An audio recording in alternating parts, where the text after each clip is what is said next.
Assalamualaikum warahmatullahi wabarakatuh. Perkenalkan, nama saya Aditya Hendra Febristian. Di sini saya akan menjelaskan tentang kemujizatan Al-Quran. Yang pertama, pengertian mujizat.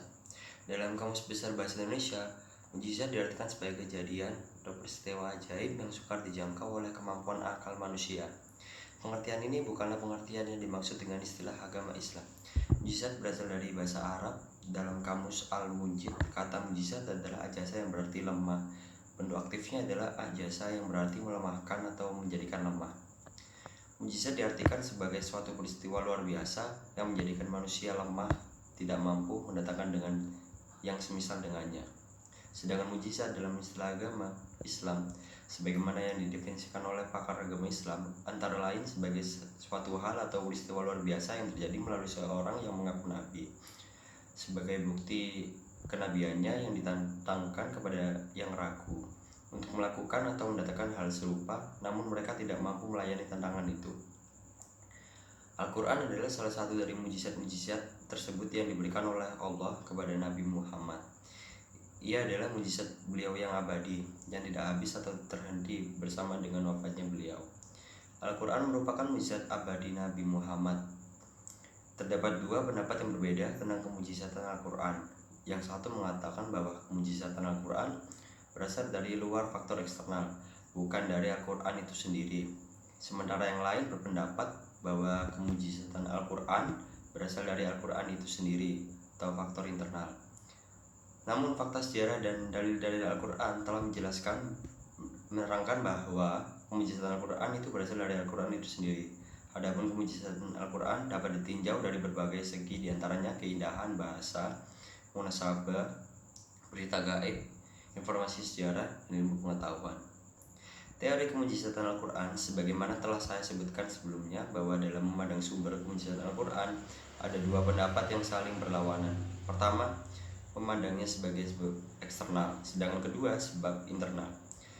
Teori pertama adalah pendapat sebagai tokoh Mu'tazilah dan Syiah, sedangkan teori kedua adalah pendapat mayoritas ulama Islam. Pertama, teori eksternal.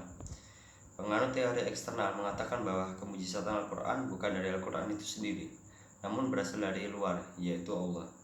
Pendapat itu dikenal dengan istilah as-sorfah atau mujiz bi as-sorfah. As-sorfah terambil dari kata syarafa yang berarti memalingkan, dalam arti Allah memalingkan manusia dari upaya membuat semacam Al-Quran, sehingga seandainya tidak dipalingkan maka manusia akan mampu. Dengan kata lain, kemujizatan Al-Quran lahir dari faktor eksternal, bukan dari Al-Quran itu sendiri. Teori ini muncul pada abad ketiga Hijriah, dan An-Nazom adalah orang pertama yang menyatakan hal itu. Ia menyimpulkan pendapatnya dari filsafat Hindu tentang Brahma terhadap kitabnya Weda. Mereka yakin bahwa apa yang ada di dalamnya tidak dapat didatangkan oleh siapapun yang semisal dengannya, karena Brahma telah membalikan hati mereka untuk tidak berbuat yang semisal dengannya. Sebagian ahli Hindu menyatakan bahwa sebenarnya mereka mampu membuat yang semisal dengannya, tetapi mereka dilarang membuatnya sebagai rasa hormat kepadanya. Jika kita perhatikan kembali pendapat An-Nazom, tampak bahwa Allah lah penyebab yang menjadikan mereka lemah, padahal mereka mampu. Ini tampak menjadikan penentang tidak dalam keadaan fair, bahkan seolah-olah tercela di hadapan khalayak. Maha suci Allah dari sifat demikian. Kemudian jika benar Allah yang melarang mereka, maka semestinya yang mujiz atau melemahkan itu bukan Al-Quran, tapi justru Allah sendiri. Padahal ayat itu menentang mereka menyusun karya sejajar dengan Al-Quran, bukan menandingi kebesaran Tuhan. Lalu ada teori internal. Penganut teori internal mengatakan bahwa kemujizatan Al-Quran itu ada pada Al-Quran itu sendiri. Maksud pendapat ini adalah bahwa Al-Quran dengan seluruh yang ada di dalamnya, termasuk struktur, kalimat balagha, bayan, penjelasan, perundang-undangan, tasyrik, berita-berita gaib, dan seluruh persoalan lainnya yang merupakan mujizat telah menyebabkan seluruh manusia tidak mampu membuat yang serupa dengannya. Selanjutnya ada penjelasan mengenai kemujizatan Al-Quran dari segi keindahan bahasa, munasabah, berita gaib, informasi sejarah, dan ilmu pengetahuan. Keindahan bahasa memahami keindahan bahasa, ketelitian, serta kecermatan pembahasan Al-Quran tidak mudah untuk dilakukan, khususnya bagi orang yang tidak memiliki rasa bahasa Arab, karena keindahan diperoleh melalui perasaan, bukan melalui nalar. Tetapi kemujizatan Al-Quran yang utama dan pertama justru dari segi kebahasaan ini. Kemujizatan Al-Quran dari segi inilah yang pertama yang ditujukan kepada masyarakat Arab pada masa Rasulullah. Mereka terkenal sebagai ahli sastra dan pidato serta amat mahir dalam aspek kebahasaan ini. Namun demikian tidak ada satupun dari mereka yang sanggup mendatangkan semisal Al-Quran. Hal ini telah dibuktikan oleh tokoh-tokoh sastra ahli pidato yang fasih seperti Walid bin Mughirah, Utbah bin Rabi'ah, dan sastrawan lain yang terkenal. Munasabah. Al-munasabah secara linguistik artinya kedekatan. Secara terminologi adalah adanya keterikatan hubungan antara satu jumlah kata dengan kata lain dalam satu surat, satu antara satu ayat dengan ayat yang lain dalam beberapa ayat yang banyak, atau antara satu surat dengan surat yang lain. Pembahasan tentang munasabah tidak terdapat pada tema-tema kemujizatan Al-Quran secara spesifik, namun lebih kepada teman asbab an-nuzul. Namun demikian terdapat isyarat bahwa memahami munasabah dapat memperluas makna kemujizatan Al-Quran segi keindahan bahasa, sehingga dengan mempelajarinya seseorang dapat lebih meyakinkan bahwa Al-Quran adalah mujizat Allah bagi Nabi Muhammad. Dalam pembahasan tentang munasabah ini perlu digarisbawahi bahwa tidak setiap ayat pasti ada munasabahnya, maka seorang mufasir tidak boleh memaksakan harus mendapatkannya. Mengetahui munasabah dan mengkait-kaitkan antara ayat-ayat Al-Quran bukanlah hal yang mutlak. Namun hal tersebut hanyalah merupakan hasil ijtihad seorang mufasir yang mencapainya akan rasa kemujizatan Al-Quran dan rahasia-rahasia malahannya serta bentuk-bentuk keterangan atau bayan. Maka jika munasabahnya memiliki pengertian yang dalam sesuai dengan dasar-dasar kebahasaan dalam ilmu bahasa Arab, maka dapat diterima sebagai munasabah yang baik. Lalu ada berita gaib. Gaib adalah sesuatu yang tidak diketahui, tidak nyata atau tersembunyi. Ada sekian banyak hal yang tidak mungkin diketahui manusia dalam hidup ini. Misalnya kapan terjadinya hari kiamat atau kapan datangnya kematian. Dari sini terlihat bahwa gaib bertingkat-tingkat. Ada yang nisbi, dalam arti ia gaib bagi seorang tapi bagi yang lainnya tidak, atau pada waktu tertentu gaib tapi pada waktu yang lain tidak lagi.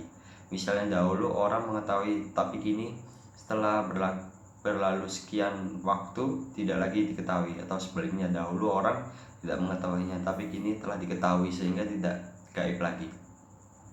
Ada juga gaib mutlak yang tidak dapat diketahui selama manusia berada di atas pentas bumi ini, atau tidak akan mampu diketahuinya sama sekali, yaitu hakikat Allah. Di antara segi-segi kemujizatan Al-Quran adalah adanya pemberitaan tentang hal-hal gaib seperti berita tentang hari akhir, hari pembalasan, hari kiamat, siksa kubur, dan lain-lain. Informasi sejarah. Salah satu kekuatan Al-Quran yang sekaligus menjadi mujizatnya adalah pemaparan informasi sejarah yang valid. Informasi sejarah ini dapat pula dikategorikan dalam pemberitaan hal-hal gaib masa lampau seperti yang telah disinggung di atas. Al-Quran menceritakan sekian banyak peristiwa masa lampau seperti kisah para nabi beserta para pengikutnya, kisah orang-orang soleh seperti kisah Ashabul Kahfi, kisah Zulkarnain, dan lain-lain. Salah satu contoh fasilitas informasi sejarah Al-Quran adalah kisah tenggelam dan selamatnya jasad Fir'aun. Al-Quran menginformasikan sebelum kisah Fir'aun dalam surah Yunus ayat 90 hingga 92. Yang perlu diperhatikan dalam konteks pembicaraan ini adalah firman Allah, "Hari ini kami selamatkan badanmu agar engkau menjadi pelajaran bagi generasi yang datang sesudahmu." Qiraat surat Yunus ayat 92. Ilmu pengetahuan di antara sebagai kemujizatan Al-Quran adanya beberapa petunjuk yang detail mengenai sebagian ilmu pengetahuan umum yang telah ditemukan terlebih dahulu dalam Al-Quran sebelum ditemukan oleh ilmu pengetahuan modern. Teori Al-Quran itu sama sekali tidak bertentangan dengan teori ilmu pengetahuan modern. Namun demikian perlu digarisbawahi bahwa Al-Quran bukan suatu kitab ilmiah sebagaimana halnya kitab-kitab ilmiah yang dikenal selama ini.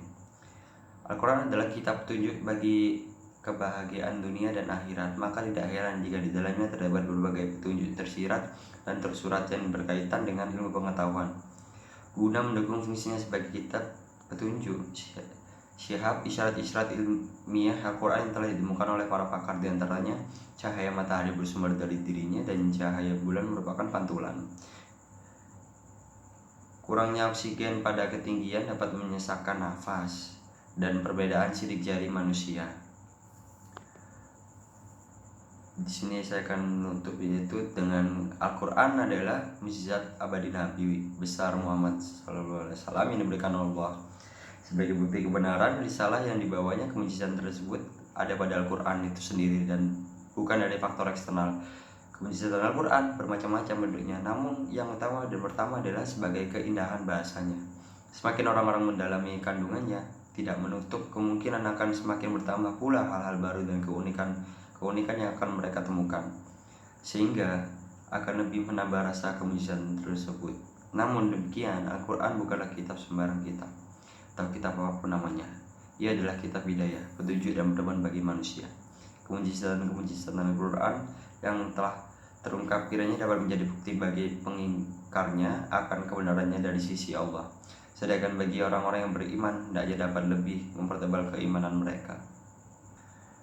Demikian yang bisa saya sampaikan dan saya jelaskan tentang kemujizatan Al-Quran. Semoga apa yang saya sampaikan dapat bermanfaat untuk kalian yang sedang melihat video ini. Akhir kata, wassalamualaikum warahmatullahi wabarakatuh.